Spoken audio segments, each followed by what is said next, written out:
pleasure to see you all at Collegium Civitas. So our guest today is Ivan Krastev from Sofia in Vienna, and so we'll be talking about protest and democracy. And now I want to give the floor to Katarzyna Ilińska. Katarzyna Ilińska is Vice Director of Collegium Civitas. Say hello from Collegium Civitas.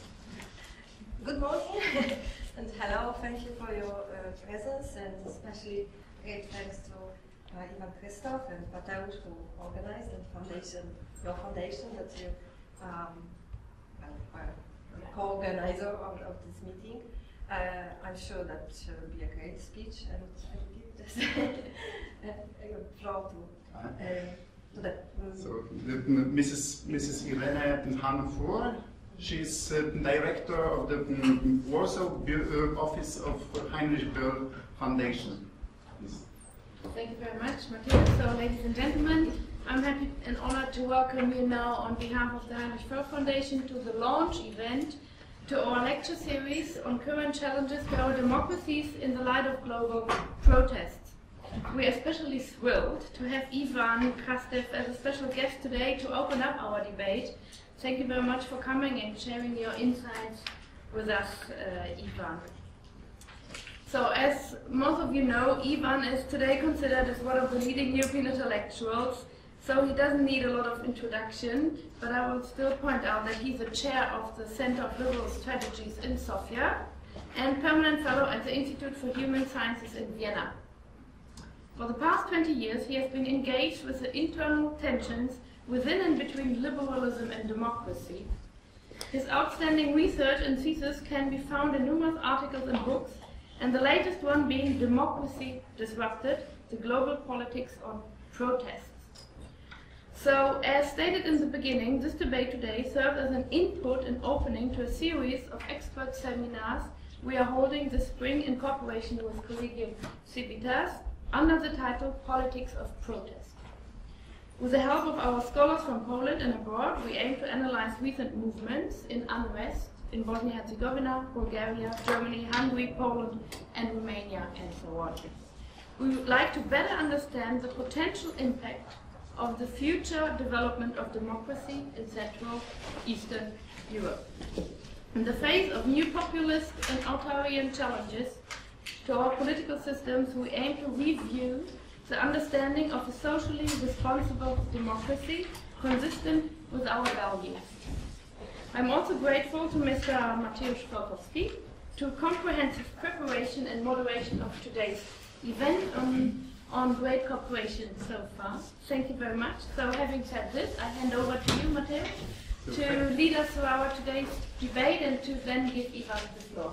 Thank you, and have fun for an interesting discussion. So, thank you, Irene. So already everything was said about Ivan, about the project, and I will do no introduction more. So the idea of the project is to focus on relationship between democracy and protest, and relationship between non-institutionalized politics and institutionalized politics. What is the relationship between protests on the streets, on the one hand, and electoral politics, general election on the other hand? So I think we are currently witnessing some big return of rebellious civil societies. So it was the notion of Grzegorz Ekies and Jan Kubik, so at the beginning of the 90s. They wrote about rebellious civil society, protesting civil societies in Eastern Europe. So what is the book by Ivan Krastev, which was published also in Polish under the title Demokracja, przepraszamy za usterki, is about the year of 2013, the year of protest around all the world. And we discuss with the great expert Ivan, so what did it mean, what does it mean, and what is the relationship of protest and democracy for us today. The floor is yours, Ivan. Thank you. Thank you very much for coming. Thank you very much for Critical Politician translating it. into Polish. What I'll try to do is, because this is just the first of the seminars, my idea is first I'm going to tell you how I came to the idea to write the short books. Because short books are always provoked by something that happened in your life. This is not basically something on which you're spending 5 years of researching. Secondly, I'll go to the questions that basically have been shaping my interests, and then probably to open for much bigger discussion. Listen, I'm Bulgarian.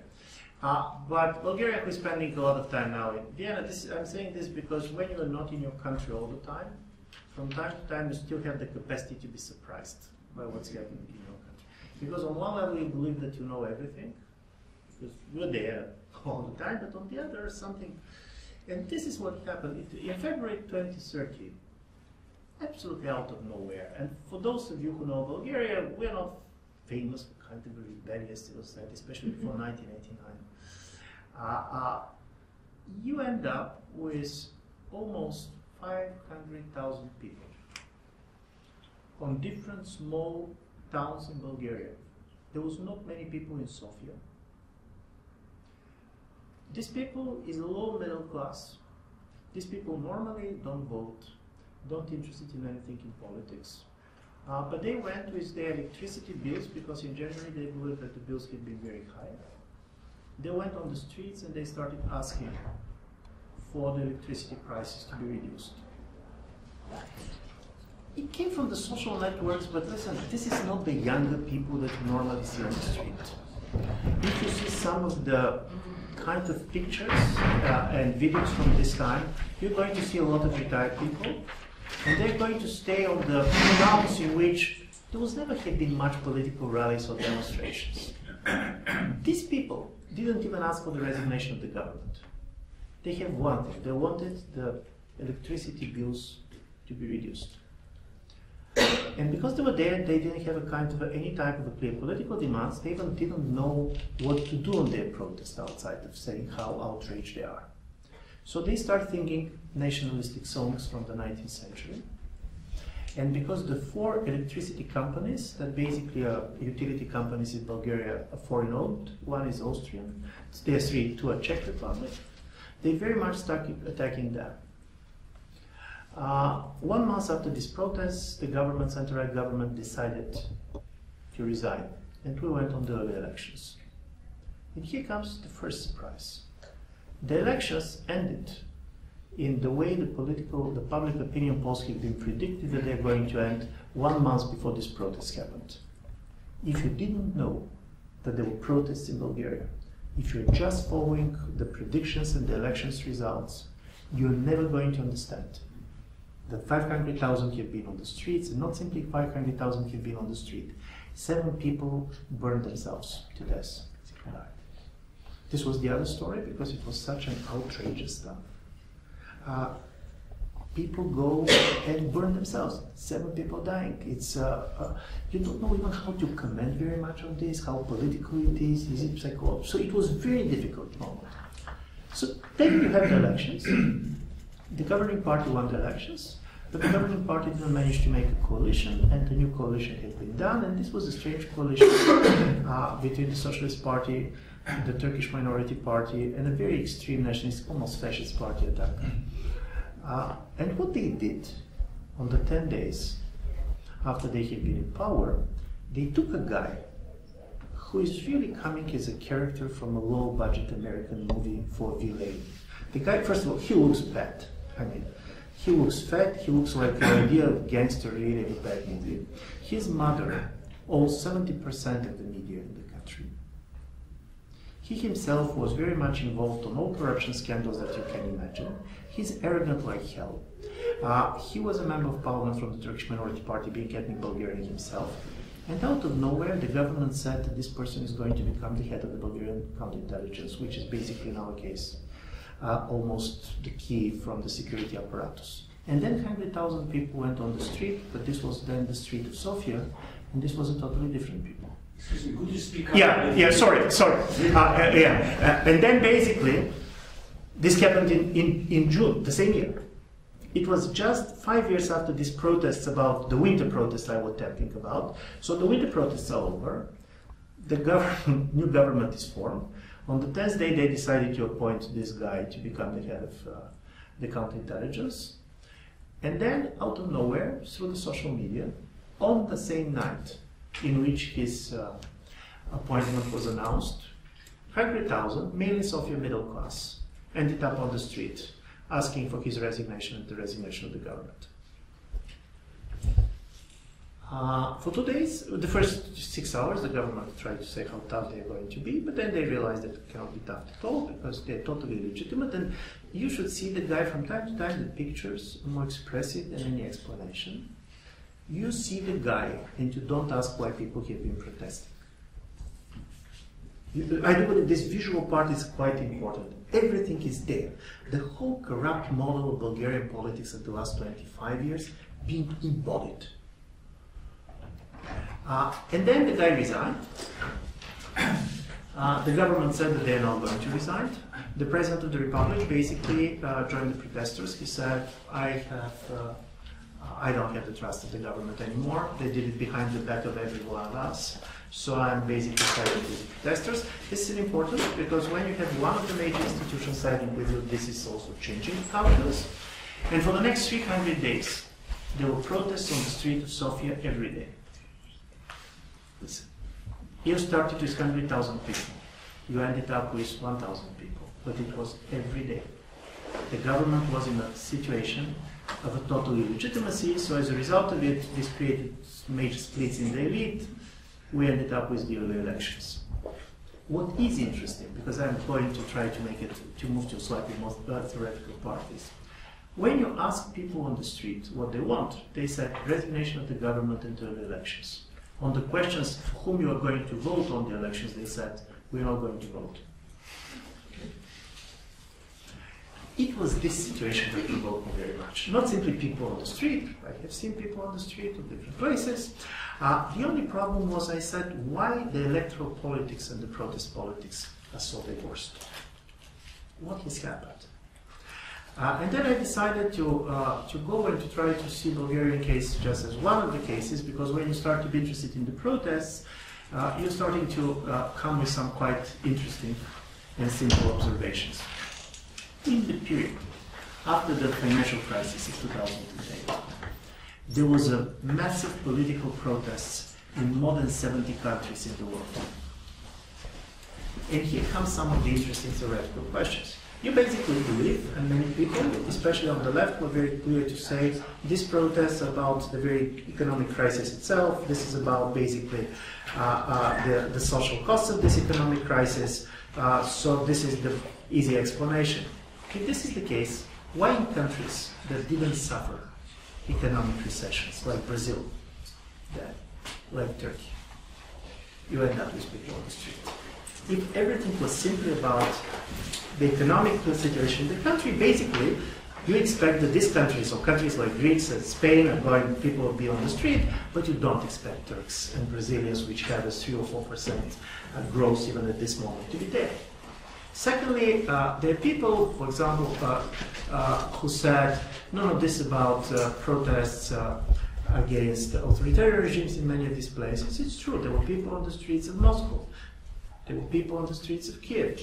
But there were people in the streets of the United States. There have been people in the streets of Spain. Why basically you have this dividing line between democratic and authoritarian regimes being not important to predict public protests? And then to believe this was an interesting question for me, so when I was starting to construct the book, I'm not going to tell you the book, I'll go with these questions in some positive answers, but basically I did 4 cases, because also the thing that very much interests me, especially because the June protests in Bulgaria have been following very close, was, but why the middle class is on the street? The middle class used to know how to work elections. You can basically, at least theoretically, we always believe that for middle class elections are what chess is for the Russians. This is the game that they know. They know how to play it, basically they know how to get most of it, they're much more ready to vote, they're much easily to mobilize, so there are some of other kind of poor groups that basically are falling out after the election process, while the middle classes So then I took 4 cases of the middle class very much shaped protest in 4 different countries. It was Bulgaria, but it was also Russia, it was Thailand, and it was Turkey, also trying to show how different type of demands are. The other thing that also struck me is that you have a protest which has a very clear profile on the level of how people identify themselves on the street. They were very strongly anti-political in the way they believed. Basically, they tried to say that we're not interested in the political parties, we're alternative to the political parties and political system, and not only alternative to the governments. And out of these protests, very few political parties came up. You're always going to say Podemos and Syriza, and this is true. But first of all, this is very 2 cases out of many cases, but also if you see Podemos and Syriza, strangely enough, when these movements and protest movements turned into political parties, they became very different. For example, the Spaniards all the time were talking about total decentralization. We don't want to do this, we don't want to do this. When Podemos went on the elections, it was not a leaderless movement. The photo of the leader was on the ballot box. So in a certain way, it was a very classical, charismatic leader, and on the level of the organizations, they were much more close to some of the traditional radical left-wing parties, and this is very much true to Syriza, which has a very strong timetable roots in the far left in Greece, which was always very strong, both intellectually and politically. So then I was starting to ask these questions: why? Why people were there? One of the questions, and one of the explanations, and people very much loved it, was about technology. People said what happened was very much the result of the fact that you have new social media, and the new social media makes it much easier for people together. You don't need organization anymore. It was about networking the outrage. And there was a huge, especially after the Egypt and others, you have a huge fascinations on the role of the new media. But then the time is going and you understand 2 things. First, some very good stuff is sitting down. And by the way, the new social media has a role, and I'm going to try to reach. But it's not explaining everything as easily as people believed in the beginning, because people who have been doing studies on Egypt showed and demonstrated that Al Jazeera was much more important for the political mobilization in Egypt than Facebook and all this new social media. So where is the role of social media? People normally talk about 2 roles. That basically it allows people to know much easier, exchange of information. This is true, but in most of these countries, in a certain way, it was not that people learned new things. You don't need to be on Facebook to know that there is quite a lot of corruption in Russia. You can be without Facebook, just living there in order to learn this thing. The second was that basically Facebook came with a totally new idea of organizing the people. This is also true. And this is also very interesting about the protests, is that we know how people ended up on the street one day. What we don't remember is that all 100 days before, somebody was asking somebody to go on the street and people didn't go. So people started these days to analyze this type of new revolutions much more in the way theoretically you analyze epidemics. Because with the epidemics, basically you have this sudden kind of a critical change. You start to be interested how the information goes, and even, by the way, the government started very much to use it like this in order to prevent. In my view, there is an important technological effect, but this technological effect is based on something slightly different. You have somebody, imagine the person who is disappointed with how the politics functions in his own country. He's disappointed, he wants to do something. But in order to go to the street, it's not enough to be disappointed. You want to first believe that something is changing, that you can make a difference. By the way, also that the risk is not going to be too high, because in some places like Russia, basically, if you don't have enough people on the street, better not to be there. So how the new media is changing all this? I have been looking and studying with the colleagues what's happening in the Facebooks of some of these people that went on the street. So you have this, I myself does not have a Facebook, so from this point of view I was very objective in studying this. But this came very much from the experience of my wife who is on the textbooks. What's happening on your textbook page is the following. You have, for example, 5,000 friends. And 1,000 of them are very active in politics traditionally. They're very much commenting on political issues and so on. But the other 4,000 are not. And overnight, as a result of a certain type of a triggering event, like the appointment of this person in the counterintelligence, people who are not political start to comment politics. And because to a great extent your idea of what's happening in society is based on this, what you see on Facebook, you have the feeling that there is a new majority in the country.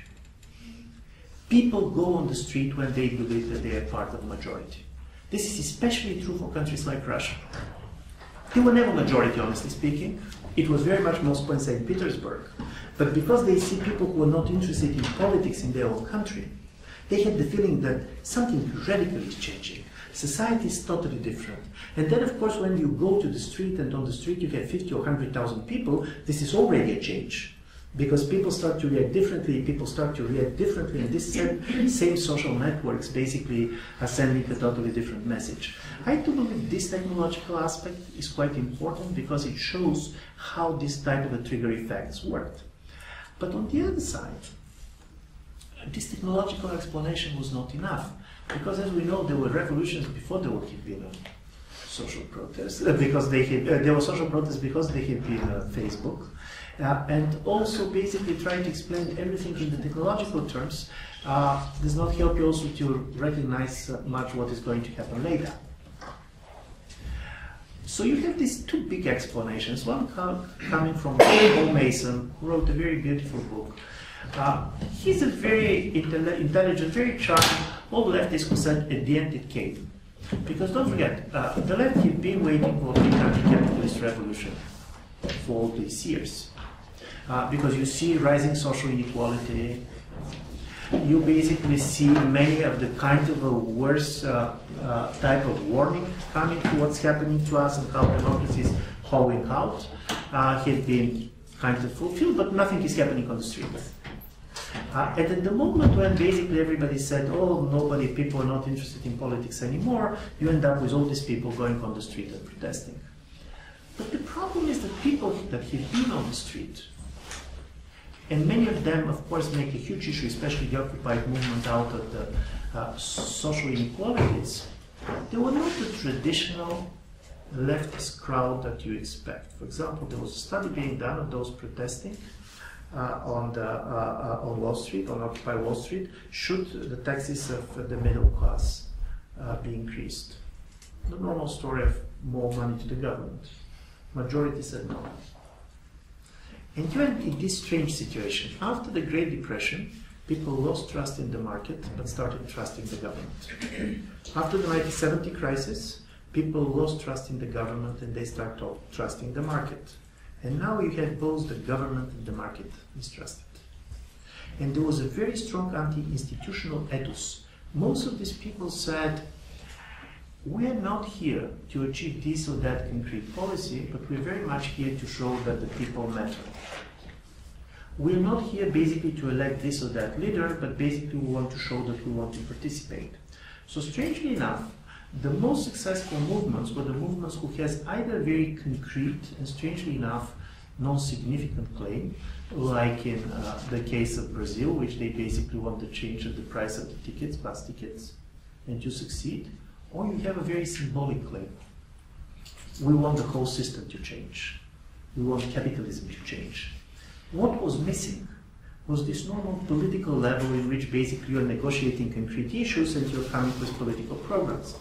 So the thing that was interesting me then was, if we would try to make sense of these movements, we should try to go much more closer to understand what is happening to the electoral politics and to democracy in this sense.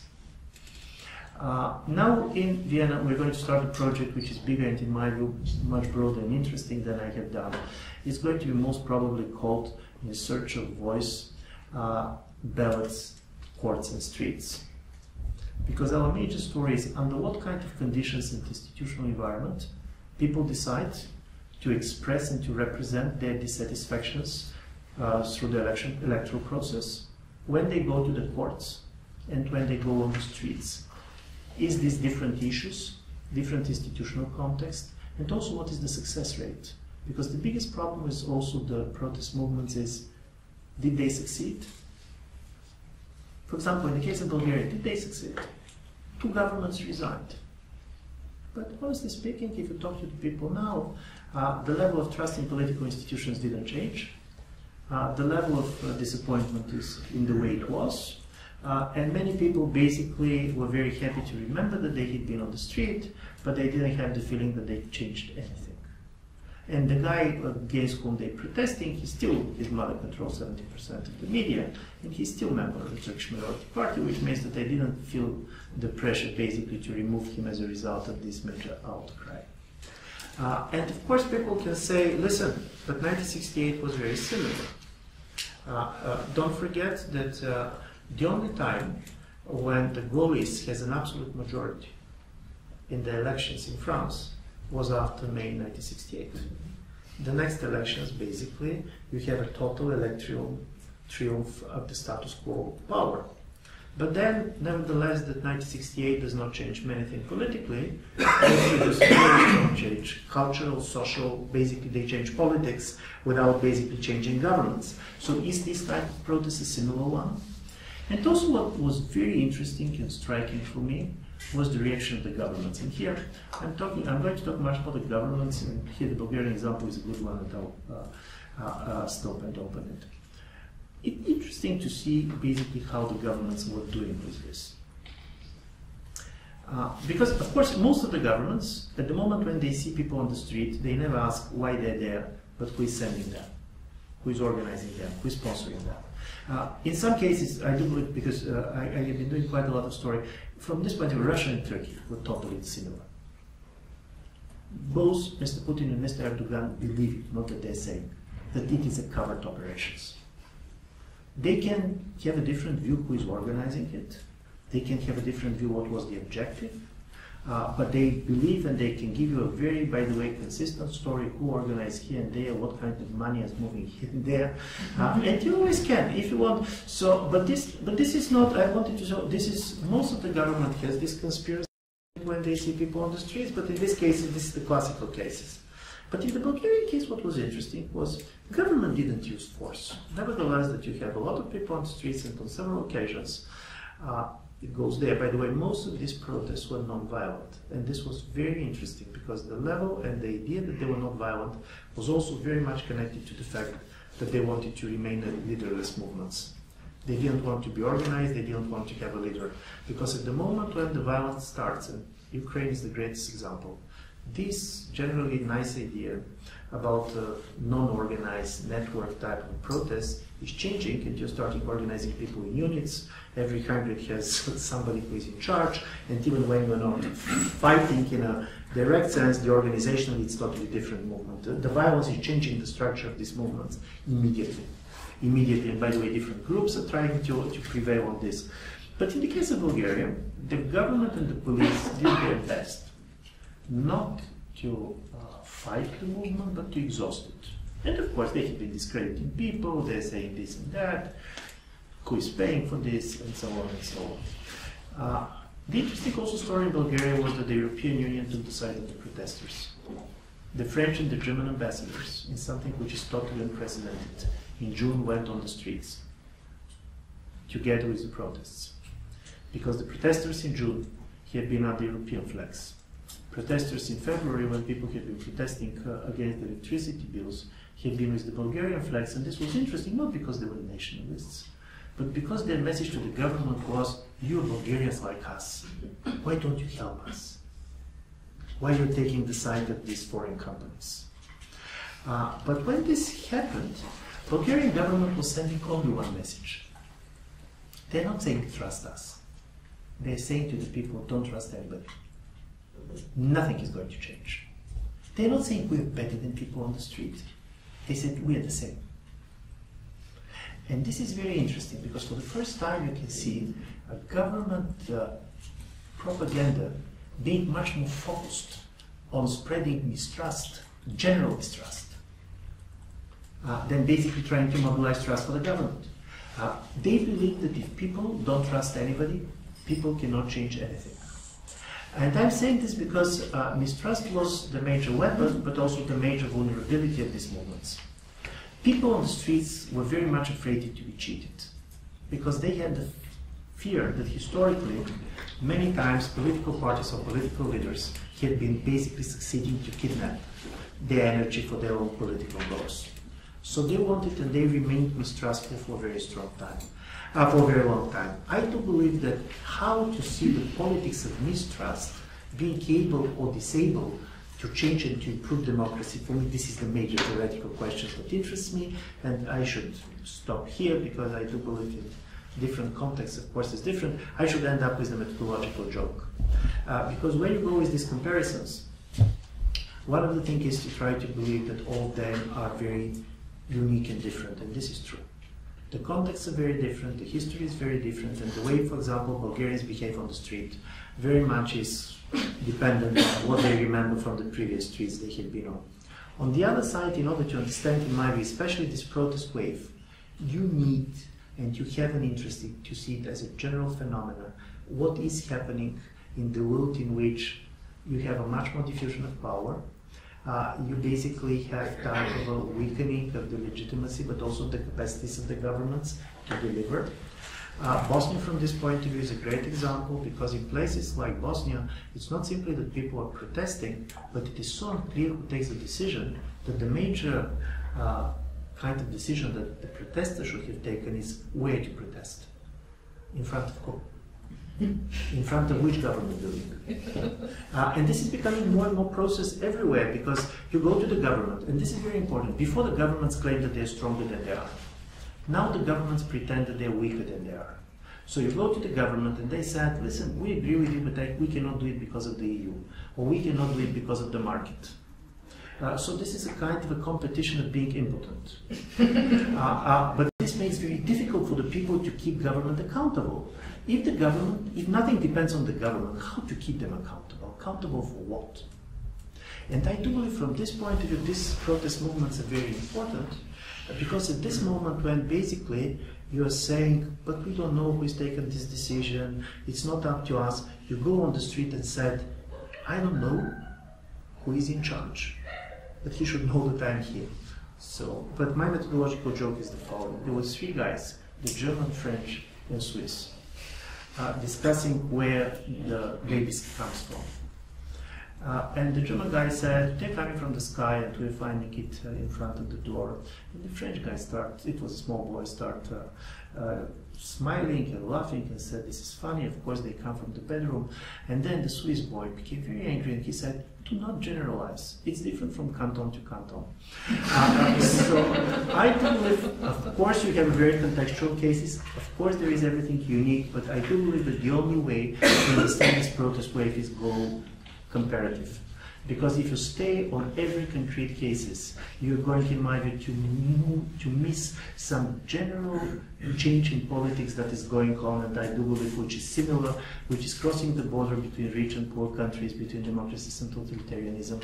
And this is about new way, basically, people are seeing their relations with power. So I should stop here. Thank you, Ivan, for this interesting talk. I have such a question to you.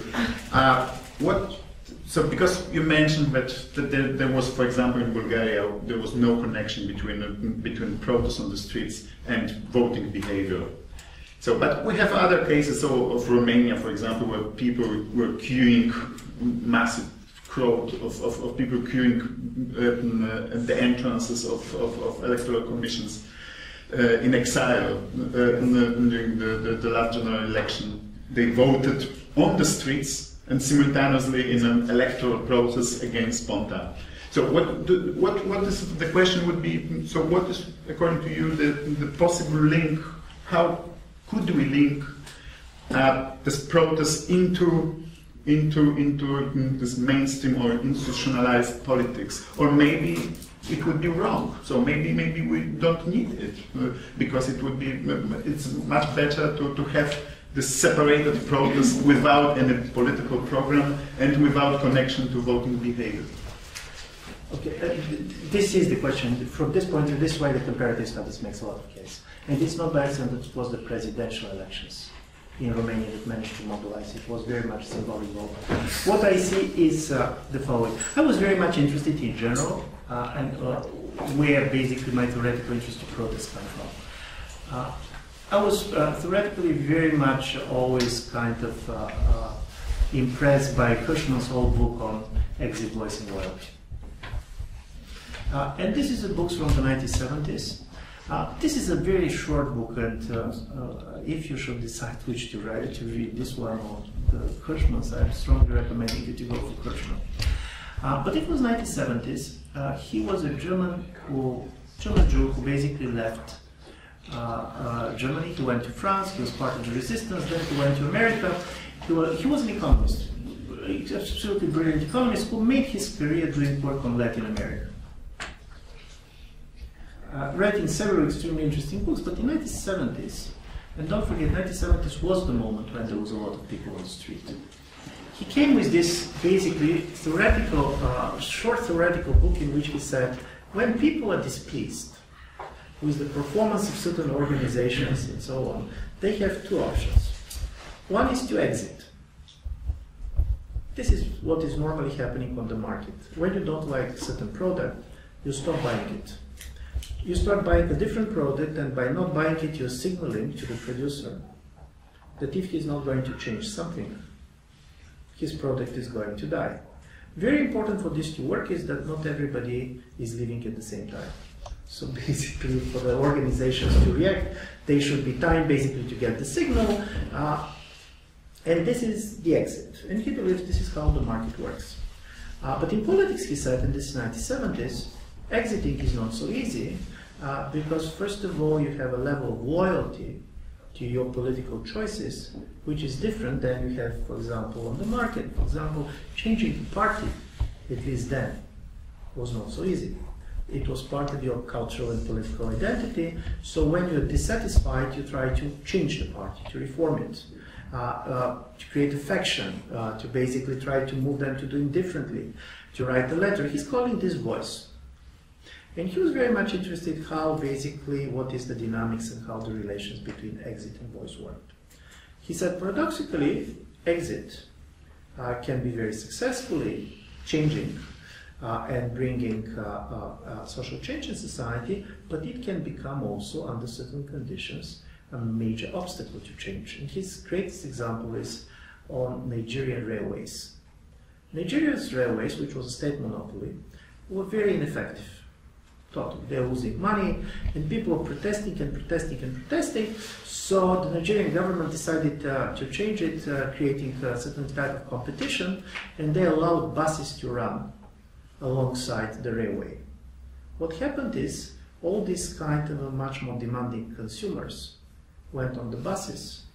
As a result of it, the Nigerian railways remained as inefficient as they were, simply nobody was protesting anymore.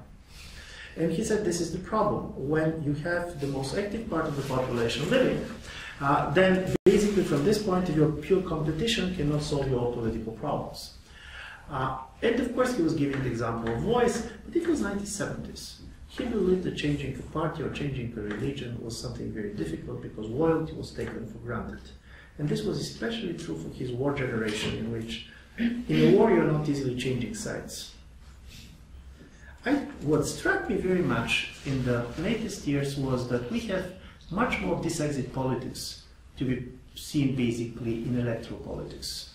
We started to behave in the political field very much as a consumers in the way we basically behave on the market. Just to give you an example, from this point of view, Bulgaria is a good case. In Bulgaria, twice, newly founded party, just 6 months before the elections, won majority in the parliament. First it was the king, after that it was the bodyguard of the king. So from this point of view, Bulgaria has been run by, from the left, from the right, from above, from below. People are ready to vote for the new one, even not knowing who he is, because for them this is the way basically to signal their dissatisfaction of how the country is run. The level of loyalty is very low. Generally on the elections in Bulgaria, at least in 3 elections, more than 50% of the people voted in the way differently they have been voted on the previous elections. This level of electoral volatility is very high. Normally in electoral politics, this is not something that you're going to observe on a regular basis. And here I decided to see, is the protests and these street movements related to this? Is the fact that people has the feeling, and this is very much about European Union, it is very much about Central Europe, That you have a democracies in which it's not difficult to change the government, but it's not very easy to change policies. That you have the feeling that nevertheless who comes, the policies remaining the same, especially when it comes to economic policies. To what extent this basically is provoking people to look for other instruments, to basically demand a political change, and why when people on the street, not simply that they don't have a common demand, but they all the time insist that they basically represent very different groups. When in June Bulgarian middle class went on the street, the most important what they were doing is to say, we are not here the voters of one party. We represent society as the whole. We have people from the left, we have people from the right. And they were always talking about our protest, they said, is not political, it's civic. Listen, if you want to change the government, probably it's political too. But the most important is the idea was we do not have a common agenda. We don't know how power should be exercised, but we are very clear what we don't want. So this idea of negative sovereignty, we are the people. But we are the people, we're saying that we're the people and we're not making any more claim. But we want you to see us all the time. We want to know that we're here, that we exist. And also for these people, when you're going to tell them how do you want, what is going to be next, they said, listen, we're not going to agree on what tax policies and so on here. We can discuss, we're not going to agree. But we want the government to know that next time when they do something which is very kind of crossing a certain line, they're going to face 100,000 people again. So this is why the book is called Democracy Disrupted, because my major story was if before you have a democracy of choice, where choosing left or right was very much substantial on the level of the policy outcomes, you're making a value judgment. So now we have very much mistrusted elite, but elite-shaped politics in which people go and use disruption as their instrument. And just to make the metaphor, it's not something new. In ancient Rome, there was something which was called secession. And secession was the following. It normally was, by the way, created with the debt problems. When the plebs was very much indebted, they did it 4 times. All of them are leaving the city. And they go in one of the neighboring hills. They don't make any demand to the power. They're just staying there and waiting for the senators to go and renegotiate the social contract. By the way, the figure of the tribune, the current ombudsman and so on, was born out of this type of there. So they're there and they're making a general claim, it cannot continue like this. They're not taking the initiative to say what should be done. They're not taking the initiative to say we're going to do it, basically entering the government, but they said a critical kind of line has been crossed. And in my view, there is certain similarities between this type of protests and this type of behavior. So for me, protests on one level, they basically very much look as a traditional Hirschmanian voice, but from time to time they have a much more the structure of a classical exit. Mass exit. I think that you a little bit overestimate the lack of program and something new. So for protest movement. So if you look at solidarity movement in Poland before 1989, so you see that people did know very well so what they didn't want or what they don't like. But they didn't know exactly what they want to do after breakthrough, yes? And this is this is of course some oversimplification. But Solidarity didn't know what its program was for New Poland. And but I want to ask you a question, another question related to what you mentioned before. So you mentioned that in Bulgaria there were 2 waves of protests. So this electricity bills protest of these underdogs. Yeah. So and this wave of protest of this beautiful, educated middle class in Sofia. So what is the lesson from the divide between the 2 waves of protest and the lack of connection between these two waves of protest and 2 groups of society? What about cohesion, social cohesion of Bulgarian society and our societies, and what is the lesson for our democracy, and how should we deal with it? First of all, I do believe you're making a very important point, and the comparison with Solidarity is very fair. What was common also between Solidarity and especially some of the Occupy movements was that they said, we're on the street to show a different type of democracy. How we're dealing with each other, how we're taking decisions. There was a lot of internal democracy, basically, to show that we can use also this new media and others to get people participated. I do believe that there was something true also about the solidarity movement. We're trying to show basically that there is a different Poland and we exist differently and so on. The things which always most struck me when anything I'm reading about solidarity was the drastic decline of the consumption of the alcohol in 1981. You probably know it 4 times, at least it's drastic. People were so much in a certain drunken by a new type of experiences, basically by politics, because 4 times in 1 year, to basically, after that it went up. But 1 year, this drastic decline of alcohol consumption was for me the best kind of metaphor for this. But then you talk about the Bulgarian protest. This was the worst and in a certain way the saddest thing that happened in Bulgaria. Of course, any government is going to do it. I'm not blaming this government or previous, but the governments tried to clash these 2 protests. And by the way, the people on these 2 protests, strangely enough, didn't like each other. Nevertheless, when on opinion polls you're asking people, do you support the protests, 70% said yes, both in February and in June. Because people agreed on the life is not how it should be. But people in Sofia, they said what these people want. They basically very much want the government to take care of them. They're not doing this. You know the rhetoric. On the other side, when basically the middle class went on Sofia, and they were, it's a very close friend of mine, but the level of narcissism was also very high. We are the beautiful and educated and so on and so on. We're the better Bulgaria. And also their major story was, we're on the streets because we don't want to emigrate. It's fine, but people basically people in the villages and others, they said, but you don't have any relations to my life, what you're doing, and so on. So you had this totally divided nation, and this is why the protests, for once, the most important, this is interesting, the people on the street were not so much aging for policy, and they were talking transparency, transparency, transparency. I don't know what it means, but basically we want a transparent government, because it can mean different things for different people. The people in February wanted something very simple and small, and they were not even interested which government is going to do it. But of course, if you see what they are talking about, it was also very difficult, because reducing the prices of electricity in Bulgaria, in the situation it was going to be a major change. Basically, Bulgarian prices is one of the lowest in the European Union. The problem is that our energy sector is totally inefficient and loss-making and so on. So behind this kind of a small demand, there was the decisions what we're doing with our economy. These 2 protests does not make Bulgaria more cohesive.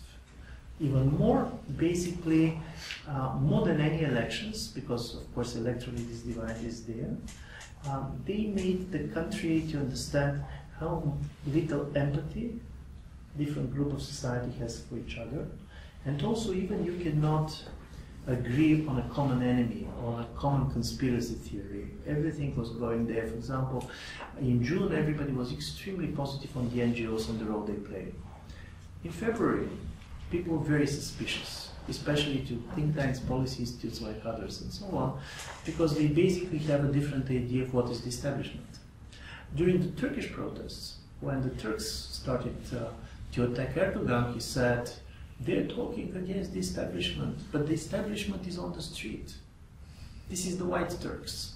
Because yes, this was much more better educated and so on member of societies, who he managed to mobilize some of the traditional AKP power base of this. So I also do believe, in this my last point, that these protests are very much also affecting some of the way the foreign policy functions. Because I do believe, not simply because of Ukraine, but you're never going to understand the rationale of the Russian foreign politics if you're not going to understand the general feeling that the West is trying to destabilize everything and so on and so on. Because for somebody like Mr. Putin, this is a covert operations. The problem is who is organizing them and why it's organized everywhere, what the Americans want, because basically it's the Americans, and the Turks also believe it. So as a result of it, you have something which started as a very small and local, it went global, and now it is totally changing the way, for example, the governments in different places perceive how the international order should be. And I do believe this is part of the tragedy, because what Mr. Putin wants, for example, from the European Union is something that we simply cannot promise him. He wants a non-Western backed protest in Russia or Minsk. And even if there is an elite which is ready to say yes, they cannot promise it. Because you never know, people go on the street. And when people go on the street, he will be sure that it's you. So from this point of view, this is changing, in my view, much more dramatically international politics than simply what's happening on the country level. Maybe some comments, questions. Please. So thank you for the presentation. I was wondering, could you share some thoughts on the public opinion on protests in different countries? For example, why people cared, in other European countries, about protests in Ukraine and Turkey, but not so much about protests in Bulgaria or not even Moscow. It wasn't that much popular support for them. Maybe some other question? Please.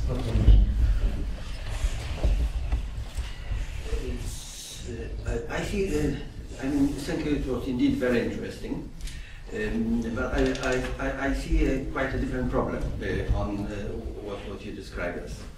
The idea of democracy is the most important value in the Western world and in most of the countries which suffer from authoritarian regime. They demand democracy, and what they meant by this is usually free election, rights for minorities, and so on.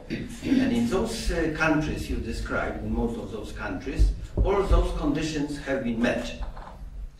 So what does it say about our value of democracy and our concept of democracy? One more question. Galia? Yeah. Being originally Bulgarian, who lives outside of Bulgaria for some time, I also feel like an insider and outsider. And so my question refers to Bulgaria. I find your diagnosis very insightful. However, there is one aspect which I personally find very important, and that might also explain to other people here how things and why the way things are in Bulgaria, namely, to me personally, it's not so surprising that both type of protesters didn't want to go to vote, but that they didn't want to be part of politics. They didn't even consider the possibility of establishing a party and being part of the establishment. And this also explains why in Bulgaria, if I can say so, we still expect somebody else from outside to solve our problems. I think this is why the Tsar was elected, because, well, let's have somebody coming out from outside to solve our problems. And then there was also, of course, this Todorjev's bodyguard elected. Okay, we have a macho guy here, and we like here macho guys. So it's a paradoxical solution, of course, but it exemplifies the tendency to expect somebody else to come and solve our problems. Thank you very much for the question. Let's start with the public opinion. Listen, it very much also depends on the media. And media is very much about picture, about images. One of the interesting stories about the protests, for example, I was watching on the television the Arab Spring, and they don't understand much the Middle East. I don't know Egyptian politics. The problem with the media is that it's very easy. You look, and it looks like something else. Before, all this revolution used to have ideological names. You said communist, fascist, anything you want, liberal, but basically making this, you try to pretend at least that you know who is on the street and why. Now the revolutions have a company names. Facebook revolution, Twitter revolution. In a certain way, the content, the political content is totally taken out. And the story is basically people on the streets because of what? Because of what exactly do they want? And I find as a result of it very important to see why Ukraine became important. Of course, violence. By the way, violence is changing very much how you are. This is the difference between family drama and an action movie. if you go to the blockbusters, but also because of the geopolitical explications. Europe felt that it is on the streets of Ukraine because of the Ukrainian flags, because of the fact that you have a geopolitical competition. Why not Bulgaria? First of all, because not and difficult to explain what all these people are asking for, what they're doing. The people who burn themselves, on one level, this is a great media item, but it's so apocalyptic in a way, because it is. Listen, when you're living in the country and you see somebody of your society just going, it's not just killing yourself, it's so painful. And some of them are doing it in front of other people, so it's so you're trying to, such a desperate signal. And then, of course, God, here where basically I disagree with many people who are much more kind of enthusiastic about the protest movement is exactly the problem of mistrust. Mistrust is very important to have this protest starting. But I do believe, and for democracy, mistrust is very important. If organizing mistrust is one of the things that democratic society is about. But you need a certain level of trust in institutions, in the elites, in order for democracy to function. And here comes the Bulgarian story, which is very difficult. If you are a young, intelligent, and publicly spirited Bulgarian woman or man, listen, entering politics is not something that you will do. The cost is very high. First, the cost, personal cost, what the tabloid media is going to do with you, but also the fact that at the moment you enter in politics, you're perceived as corrupt or interested to be corrupted. Even this is, for example, some of these people, this is very difficult, especially for those who are not personally corrupt, to stay in politics and not having the chance to explain that probably they're not there for money. Because for the last 25 years, people saw things that basically convince them that staying in politics is very much about personal interest. They are very easily going on the generalizations. And as a result of this, these people, this is why, for example, one of the major messages of the protest leaders, especially in June, was we don't want to enter politics, we're not going to run for elections. We're not like those, and the big easiest way for to be discredited is they want to enter politics. If politics is perceived as a criminal sphere, how democracy can function. So, and this is why I do believe we're going to this. As you know, the Germans political science has this famous division between output legitimacy and input legitimacy. And the problem with places like Bulgaria was that output legitimacy is zero. At the moment, and this is the difference between Bulgaria and Poland. Bulgarian GDP at the moment is on the level of 1989. Of course, per capita is better because it's less people living there. But for many people, democracy was the other name of prosperity. You go there. Also, the exit is quite interesting. Around 10% of the Bulgarian population has left the country for the last 20 years. This type of exit minority was very important because at the end of the day, you don't have a critical mass of people to change certain things. You always need critical mass of people.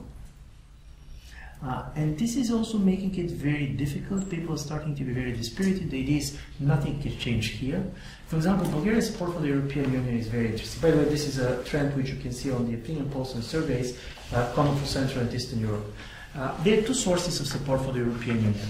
There are countries like Germany, Sweden and others in which people trust their national governments more than they trust the European Union institutions. And the logic of their support for the EU is, we trust EU because we trust that our government are influential enough, so they're doing this right. In places like Bulgaria, but Greece is the same, but Italy is the same. Basically, people trust the European Union because they totally mistrust their national elites. And the message is, we don't know what they're doing in Brussels, but it cannot be worse than our own. and this is a hard data on this. By the way, Polish data, at least 5 years ago, I remember, had been very much similar in its logic. And this is starting to change now with the financial crisis, because if you see this was like this in Greece, not anymore. Not anymore, because your own corrupt elites are perceived not being controlled by the EU, but being kind of protected by the EU. And this is very much starting to change the perception of the EU. And on the other side, in places like Germany and Sweden, they said, oh, we probably trust our governments, but we don't trust that our governments can run the EU. So there also you have this type of dynamics which is changing the trust in the EU. But I basically agree. For Bulgaria, let's tell you a joke, because when you don't know an answer, you should have a joke. 3 men dressed in a samurai costumes walking on the streets of Sofia. And somebody stops them and said, "Who are you? What are you doing?" They said, "We're the 7 samurais and we're here to improve the country." "But why are you only 3? The other 4 are working abroad."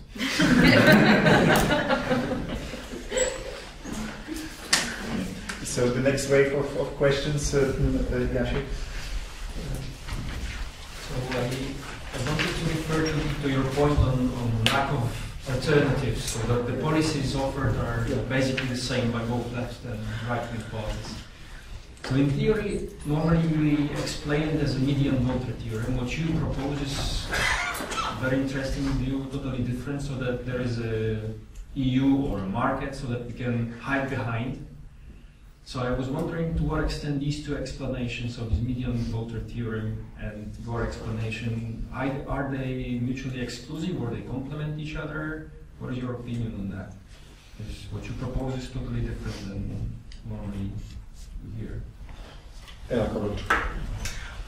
Thank you very much for the presentation, and I would like to ask you about your take on the future of liberal democracy, because this is something that you've been talking about in the fall, I think, and this is something that you didn't take up today, but it seems very interesting, especially in the connection to the wave of protests and protest movements that are not very liberal, to say the least. I'm studying parental movements, which are often conservative ones, and they are very prominent in many countries in the region, and they seem to be very opposite towards the idea of liberal democracy, although they use democratic means. Other questions? Yes, I would like to ask you, what is the reason that we analyze different movements, protest movements?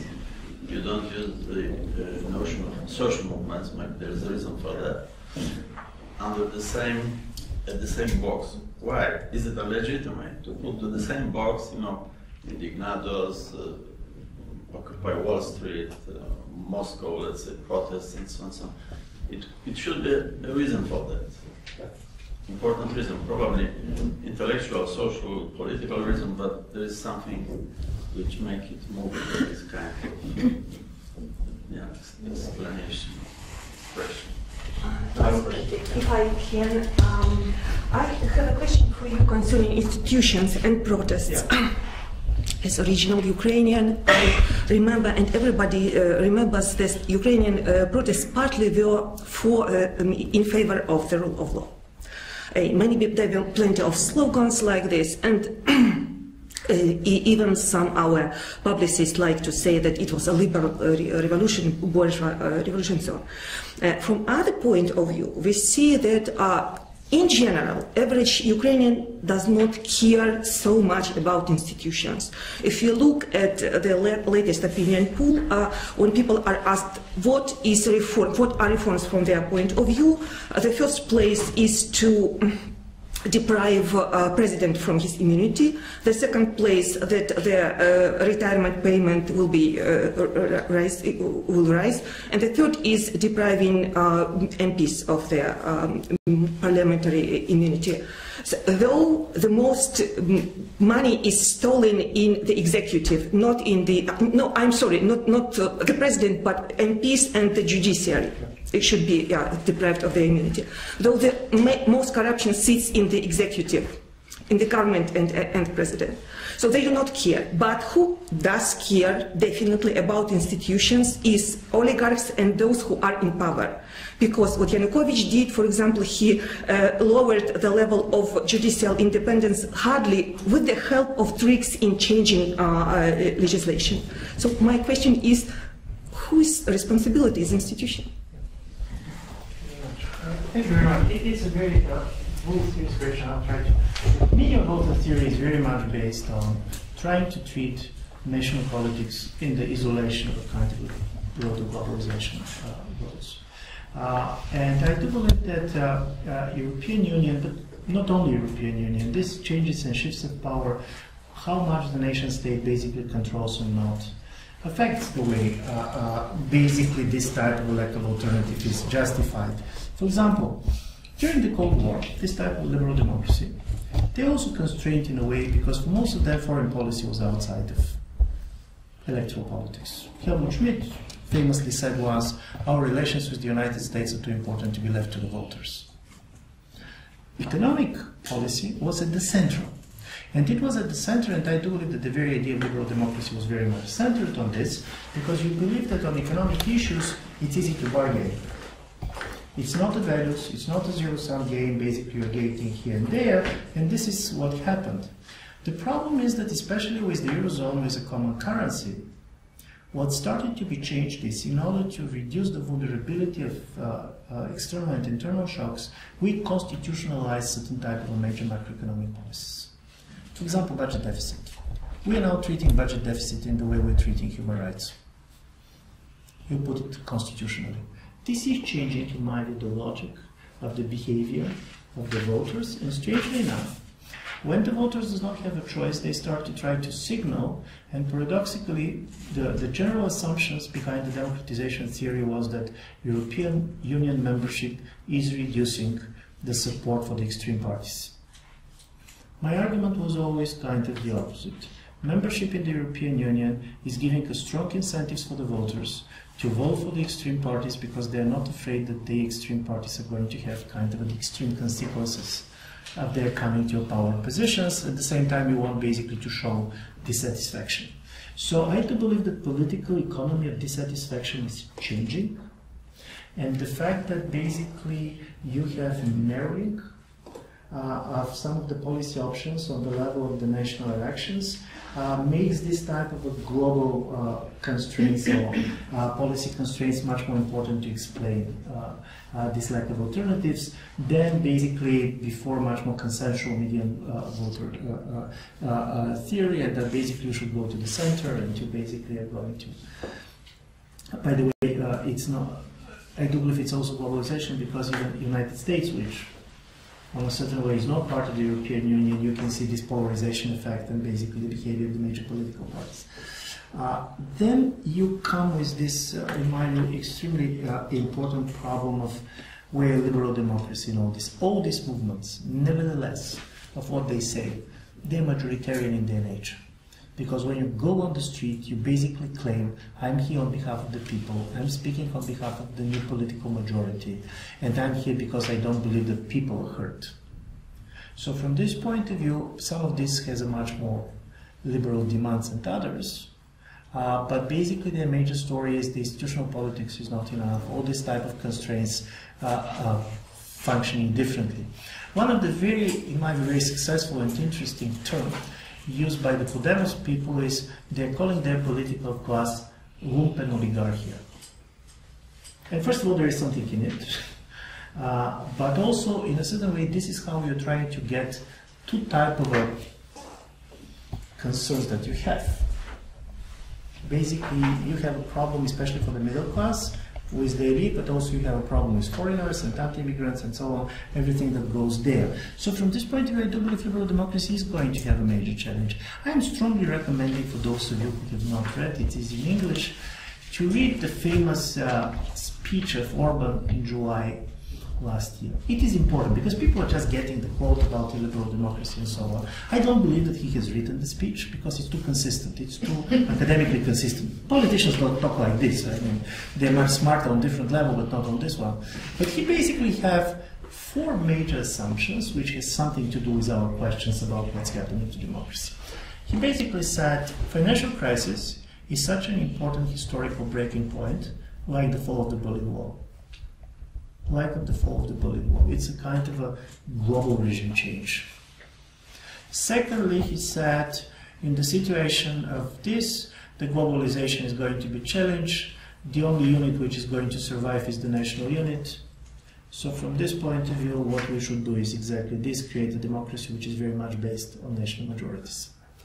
I'm saying this because there is a very good, in my view, interesting theoretical book done by Danny Roderick, economist from Harvard, on the globalization paradox. And basically he said there's three things that you cannot have at one and the same time. Sovereignty, democracy, and integration in the global world.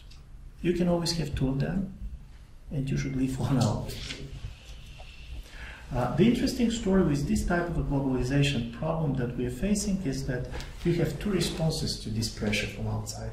One is you have the globalization as a demand to have a super consensus. This is European Union. On economic issue, you need a super consensus. You should constrain the possibility of the governments to play with the major macroeconomic policies, because otherwise all this is going to collapse.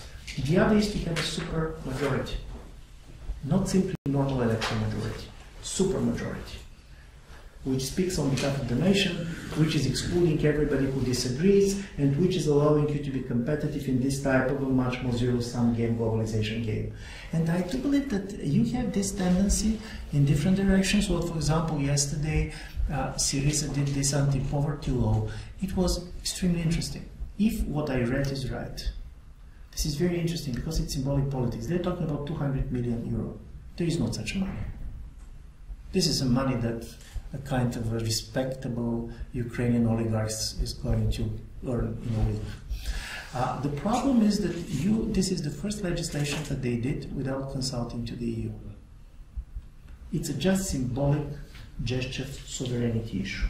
So basically you said, for us, sovereignty is the only prerequisite for having international democracy, because they said, we don't want to lie to our voters. If it's really about 200 million euro, this is not going to change anything in the life of their voters, which is in a difficult position, by the way. The problem is that this type of rethinking what sovereignty means in democratic terms, not in terms of state theory, is part of the story. And here the protests are interesting, because the protests are about the negative sovereignty of society. Society which does not believe that it has a real choice anymore, but which believes that they have the power to prevent. I'm not going to allow this to happen. I don't vote to allow this to happen. Also because the political parties, especially the mainstream parties, lost a lot of their support. They're playing less the traditional role of articulating and basically aggregating different interests. So the problem here is that you're going to end up with one issue movements, and this is why I'm not using, for example, social movements, which also imagines a certain level of articulation and aggregation. For example, you can have today a very strong protest movement not to allow, for example, this business project, tomorrow not to allow this appointment, and so on. But this type of a negative power is very difficult to be transformed into political program, because, and this is, it's much easier to mobilize for what should not be done than for what should be done. And my question is the following: probably this type of a democracy of protests is the only way of subjectivity of the citizens in a situation of a very constrained liberal democracies, where the policy choice is constrained. So from my point, my explanation, and this is your major question, why I go with all of these very different things together, I have a very clear take. Probably even try to say this, that I know that they're very different, but I'm interested in the phenomenon. Is there some important change in global politics as a result of globalization and not as a result of this or that political failure, which we are facing? And to what extent this type of a negative sovereignty on the side of the citizens is not the new one, how this is going to change electoral politics. By the way, from this point of view, what I don't have in this book, but I do believe we're going to have in our research projects, courts are very interesting. And I'm talking about courts in which you are trying to solve major public issues, not when you're readdressing you. It's very interesting, for example, how Indian villages are using courts. So from this, thank you. And concerning basically your last question about people and institutions, people never cared about institutions. Give me one. It's not to be expected. Listen, but for example, when they said that they want the immunity taken, their feeling is simply they're signaling that they do believe that you have a political class which is totally untouchable and totally unaccountable. They don't know what to do it. But for example, for me, this is also one of the interesting stories. In Bulgaria, everybody wants politicians in prison. And to be honest, even they're not interested in exactly whom. But it's very important. And I was trying to understand. It's very strong. And it goes very much against the fears of the early 1990s, where the fear was that if you start putting politicians in prison, this is going to end up with a civil war. But why?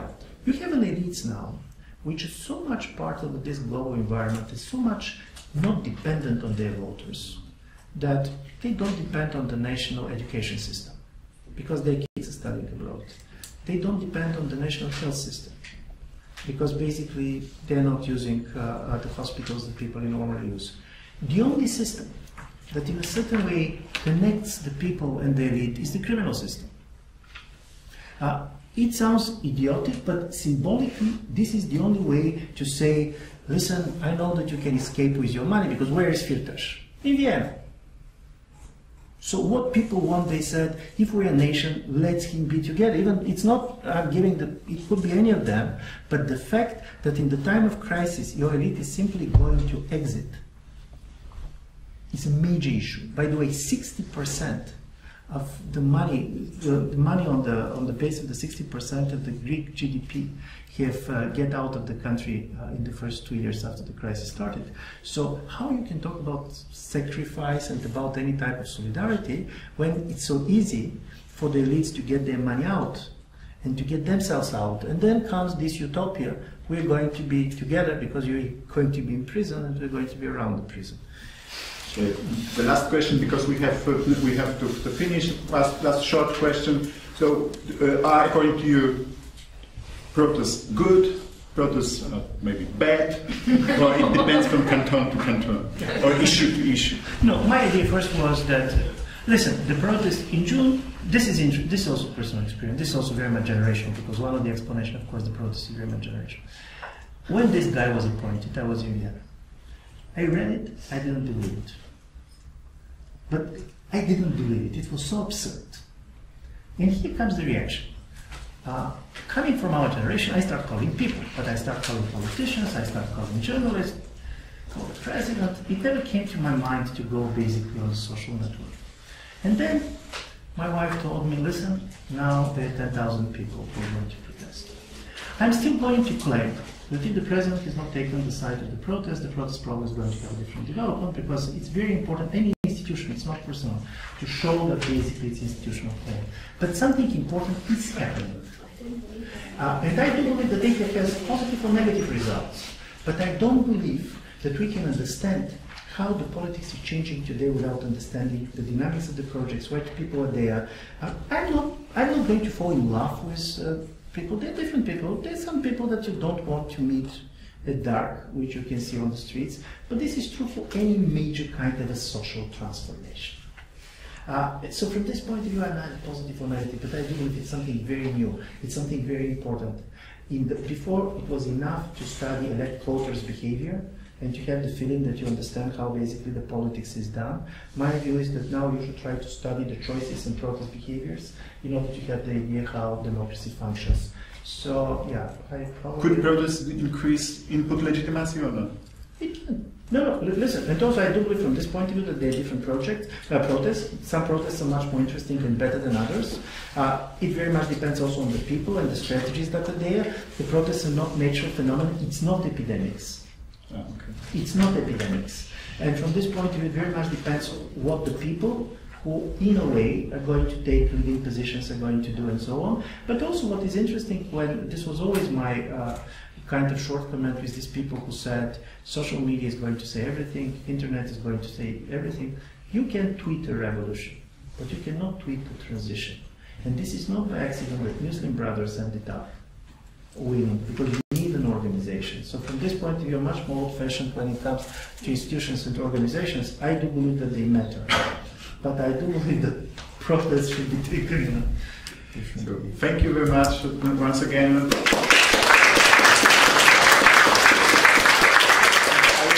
I would like to thank Ivan for excellent talk, and I would like to thank Heinrich Boell Foundation, and to thank Collegium Civitas, and we will send invitations for next meeting in next weeks and months.